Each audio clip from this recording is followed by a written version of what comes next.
పల్నాడు జిల్లా మాచర్ల నియోజకవర్గంలో వెల్దుర్తి మండలానికి చెందిన టీడీపీ నాయకుల జంట హత్య కేసులో నిందితులుగా ఉన్న మాజీ ఎమ్మెల్యే పిన్నెల్లి రామకృష్ణారెడ్డి, అతని సోదరుడు పిన్నెల్లి వెంకటరామిరెడ్డి కోర్టులో లొంగిపోయారు. వారిని పరామర్శించేందుకు వచ్చిన వైసీపీ అధికార ప్రతినిధి యాంకర్ శ్యామలారెడ్డిని పోలీసులు ఇంటి వద్ద నిలువరించారు. కోర్టు వద్ద మాత్రమే కలవచ్చని చెప్పిన పోలీసులు ఆమెను ఆపడంతో వివాదం నెలకొంది. అనంతరం కోర్టు ఇద్దరికి 14 రోజుల రిమాండ్ విధించి వారిని నెల్లూరు జైలుకు తరలించారు. తీసుకోవడం జరిగింది. ఓకే, న్యాయ పోరాటం చేస్తాం. అక్రమ అరెస్టులు చేస్తూ వస్తున్నారు కూటమి ప్రభుత్వం అధికారంలోకి వచ్చిన దగ్గర నుంచి.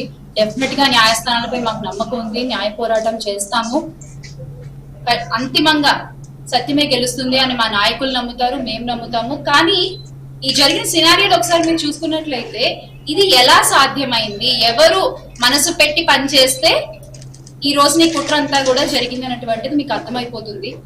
దయచేసి ప్రజలందరూ కూడా దాన్ని గమనిస్తున్నారు. ఈ రోజు ఉదయం కూడా అసలు నన్ను గాని బైరెడ్డి సిద్ధార్థ రెడ్డి గారిని గాని ఇక్కడికి వచ్చిన నేతల్ని గాని మీరు అసలు గేట్ లోంచి బయటికి రాకుండా ఎక్కడికక్కడ అరెస్టులు చేసి ఎక్కడికక్కడ ఆపేసి ఎందుకని అలాగా ఈ రోజు నా బెయిల్ కూడా క్యాన్సిల్ చేసేటువంటి సిచ్యువేషన్స్ కూడా క్రియేట్ చేశారు. అసలు పిన్నెల్లి ప్రజెస్ కి ఎలాంటి సంబంధం లేనటువంటి ఒక కేసులో వీళ్ళు ఇరికించే ప్రయత్నం చేస్తున్నారు.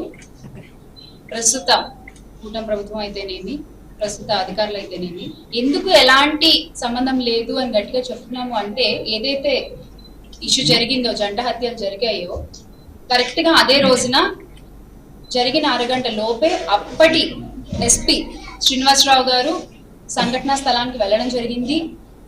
అక్కడ మొత్తం అంతా పరిశీలించడం జరిగింది.